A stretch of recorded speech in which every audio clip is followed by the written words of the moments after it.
जय हिंद। आज हम भाग 2 यानी नागरिकता देखते हैं। इसमें कुल 5 से लेकर 11 तक अनुच्छेद दिया गया। पहले नागरिकता होता है क्या, इसे समझिए। नागरिकता उसे कहते हैं कोई भी देश अपने मूल निवासियों को कुछ ना कुछ विशेष अधिकार देता है, उसी को नागरिकता कहते हैं। फिर से समझिए नागरिकता। जैसे कि हम भारत के हैं, निवासी हैं, हमें कुछ ना कुछ तो अधिकार दिया गया होगा। वोटर कार्ड दिया, आधार कार्ड दिया, पैन कार्ड दिया, यही दिखाएंगे तो कहेंगे ना हाँ तुम भारत के हो। यही कहा गया है।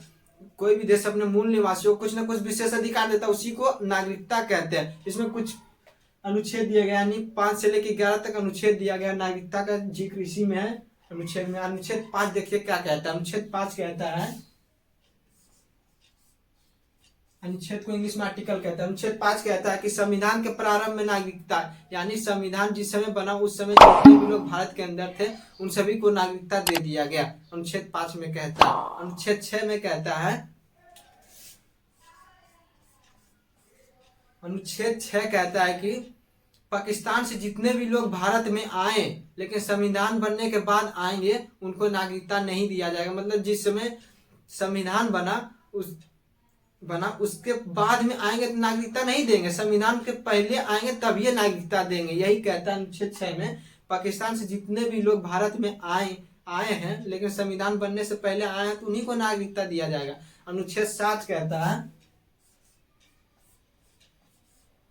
अनुच्छेद 7 कहता है कि स्वतंत्रता के बाद भारत से पाकिस्तान चला गया, मतलब जिस समय देश आजाद हुआ, देश का विभाजन हुआ, भारत से जितना भी लोग था, कोई भी मतलब जितना पूरा नहीं, कुछ ना कुछ सटे हुए लोग तो चले गए पाकिस्तान में, लेकिन वहां पर मार काट आतंकवादी लोग अपना रूप दिखाने लगा तो वहां के पाकिस्तान वाला लोग जब भारत आया, जो यहाँ से गया था भारत आया, तो उसको भी तो नागरिकता चाहिए भैया। तो अनुच्छेद 7 में कहा कि स्वतंत्रता के बाद भारत से जितने भी लोग पाकिस्तान गए, वहां पर नहीं अच्छा लगा उनको, तो पाकिस्तान से भारत पुनः आ गए तो उनको भी नागरिकता दिया जाएगा। लेकिन कब दिया जाएगा भाई, तो संविधान बनने के बाद नहीं दिया जाएगा, लेकिन संविधान बनने से पहले आएंगे तभी नागरिकता देंगे। संविधान बनने के बाद कुछ रूल लग गया, कानून लग गया, वो कानून हम बताएंगे अभी इसी वीडियो में, बताएंगे क्या है कानून।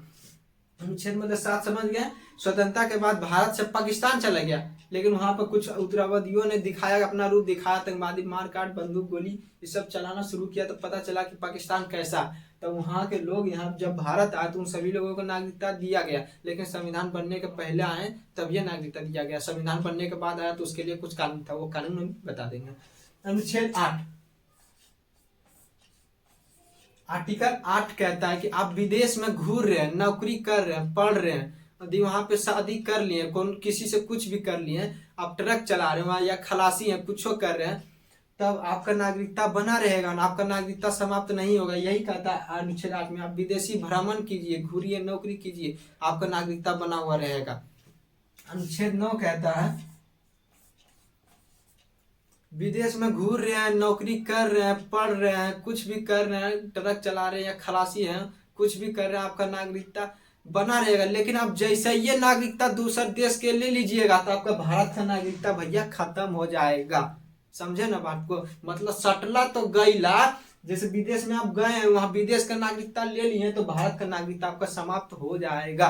समझे ना, यही कहता है अनुच्छेद 9 में। फिर से समझिए, मतलब विदेश में आप गए घूरने के लिए, नौकरी करने, वहां पे अच्छा लगा, अरे भाई बुर्ज खलीफा अच्छा, अब यहीं पर रहेंगे दुबई में ही। आप जैसे वहां पे रहे, आप वहां का नागरिकता ले लिए तो भारत का नागरिकता अपने आप खत्म हो जाएगा, कैंसिल कर दिया जाएगा भारत का नागरिकता, मतलब सटला तो गईला। समझे। अनुच्छेद 10 देखिए अब,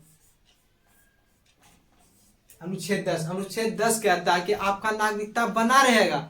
कब तक भैया, जब तक कि आप कोई देश विरोधी काम नहीं करते थे। देश विरोधी काम मतलब जैसे कि चीन और भारत में लड़ाई हो रहा है तो आप चीन के खिलाफ बोलिएगा कि ठीक है मुर्दाबाद, ठीक है बोलिएगा, लेकिन बोलिएगा भारत में कि चीन जिंदाबाद, चीन जिंदाबाद, तो छोड़ेंगे कोई ये नहीं छोड़ेगा, हम नहीं छोड़ेंगे, ऐसे रटिए टिप देंगे। तो आपको क्या करिएगा, देश का लोग कहेगा कि देश विरोधी है, मतलब विरोध खूब करता है भारत का, तो इसको आपको पागल या कुछ घोषित करके आपका नागरिकता खत्म कर देगा सरकार। समझे। अनुच्छेद 10 को फिर से समझिए, आपका नागरिकता बना रहेगा जब तक कि आप कोई देश विरोधी काम नहीं करते, मतलब कोई भी देश का भारत का कोई भी देश का लोग आया घूरने के लिए, भारत के प्रधानमंत्री से कोई भी मिलने आया, आप वहीं पर जाकर के बीच में ओकरा मुँहे थूक दीजिएगा तो आपका मोदी जी कहेंगे अरे भैया ये हमारे देश के नहीं, अगर नागरिकता समाप्त होने तो बवाले हो जाएगा, एक पागल या कुछ घोषित करके इसका नागरिकता समाप्त कर दिया जाता है अनुच्छेद 10 के तहत, समझे ना। मतलब यदि आप कोई देश का विरोधी काम कर रहे हैं तो आपका नागरिकता समाप्त कर दिया जाएगा अनुच्छेद 10 के तहत। अनुच्छेद 11 कहता है कि आपका नागरिकता का कानून जितना भी है ना संसद बनाई गई, लेकिन अब संसदों क्या करता है, संसद अब गृह मंत्रालय को सौंप दिया गया। अब पूछिएगा परीक्षा में तो कि नागरिकता संबंधी कानून कौन बनाता है, तो ऑप्शन मारिएगा गृह मंत्रालय, ऑप्शन नंबर बी में दिया रहता है, समझे। Option number B, direct B में एकदम बहुत सारे देखे हैं, बहुत सारे डायरेक्ट बी में देता है, कहीं नहीं देता, ना सी ना डी ना ई, कुछ नहीं, डायरेक्ट बी।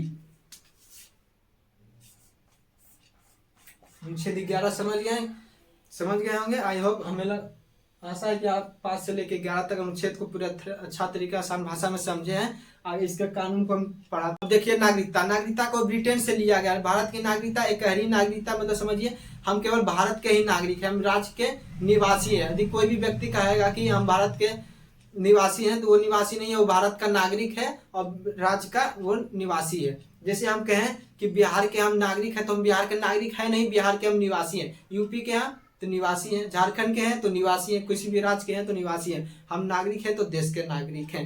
नागरिकता होने के कारण हमें देश सरकार ने कुछ न कुछ दिया है, देश ने हमें कुछ दिया है। हाँ, वो दिया है तो पैन कार्ड दिया, आधार कार्ड दिया, वोटर कार्ड दिया है, वही हमारा नागरिकता का भी पहचान है। नागरिकता में सबसे पहली बार संशोधन 1986 में किया गया था। नागरिकता हमारा 1955 के अधिनियम पर आधारित है। नागरिकता में कुछ न कुछ तो टूट फूट होते रहता है, इसी तरीके से 1986 में इसमें कुछ न कुछ अपडेट किया गया, बाद में भी इसमें कुछ न कुछ अपडेट किया गया। इसी तरीके से 1986 में इसमें पहली बार संशोधन किया गया था नागरिकता में। आगे देखते हैं। अब देखिए नागरिकता को प्राप्त करने के लिए 5 विधियां हैं, 5 विधियां को समझिए। पहला है जन्म के आधार पर, मतलब भारत में कोई भी बच्चा जन्म लेता है तो उसके माता या पिता यदि भारत के हैं तो उनको नागरिकता दिया जाएगा। मतलब फिर समझिए, कोई भी बच्चा भारत में जन्म ले रहा है, यदि उनके माता या पिता कोई भारत के हैं, मतलब हमारे तो माता पिता भारत के, हमारे दादा दादी भी भारत के, परदादा भी भारत, मतलब हमको वंश, हमारा वंश ही भारत में है, मतलब मेरा भी जन्म भारत में, हमको जन्म के आधार पर नागरिकता मिला। पहला पॉइंट है जन्म के आधार पर नागरिकता, मतलब जो भी बच्चा भारत में जन्म लिया, उनके माता पिता भारत के हैं तो उनको नागरिकता दिया जाएगा। इसमें कहा गया, ये पॉइंट 2 में कहा गया विदेश में जन्म लेने वाले बच्चों को भी नागरिकता दिया जाएगा, लेकिन उनके माता पिता भारत के रहेंगे। तब गया बुर्ज खलीफा घूरने गया, वहीं पर जाकर के बच्चे पैदा हो गए तो अब यो आपको नागरिकता दिया जाए। कहा है कि आपके माता पिता तो भारत के हैं। अब कहूँ पैदा कीजिए, कहूँ आसमानों में पैदा कीजिए, मंगलों में पैदा कीजिएगा ना, तभी आपको नागरिकता दिया जाएगा। कहा है कि आप जो है आपके माता पिता जो है भारत के नागरिकता लिए हुए हैं। पॉइंट 3 कहता है कोई भी विदेशी राज्य जैसे कि सिक्किम को भारत में मिलाया गया 16 मई 1975 को भारत में मिला लिया गया, तो जितने भी सिक्किम के लोग थे तो उन लोगों को भी नागरिकता दे दिया गया। कोई भी विदेशी राज्य को भारत में मिलाया जाता है तो उसको भी नागरिकता दे दिया जाता है। पॉइंट 3 में यही कहा गया। अब पॉइंट 4 में कहा गया कि पंजीकरण द्वारा भी नागरिकता ले सकते, यानी रजिस्ट्रेशन करके भी आप नागरिकता ले सकते। एक फॉर्म आता है रजिस्ट्रेशन का, पंजीकरण का, उसमें आप फॉर्म भरिए, नाम पता उता सब कुछ डालिए, एकदम आसान है। आसान नहीं है, इसमें आपको 5 साल के लिए भारत में रहना पड़ेगा, तभी आप इस फॉर्म को भर पाइएगा, रजिस्ट्रेशन कर पाइएगा, तभी आपको नागरिकता भारत का मिलेगा। पॉइंट नंबर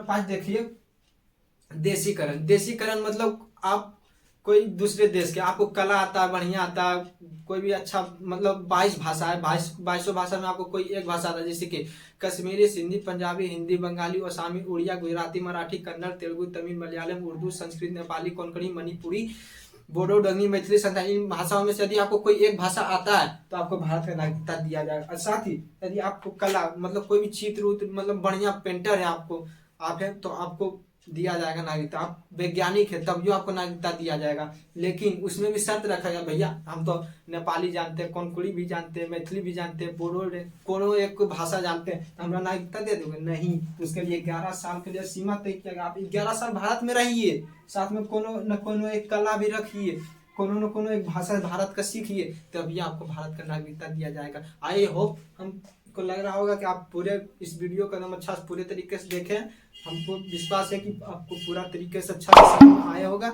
यदि आपको वीडियो अच्छा लगा हो तो आप शेयर कर दीजिए, उन दोस्तों को भी शेयर कीजिए ताकि इन आसान भाषा में वो भी समझ सके। और वीडियो को लाइक कर दीजिए, अभी चैनल नया तो चैनल को भी सब्सक्राइब कर दीजिए। तब तक के लिए जय हिंद।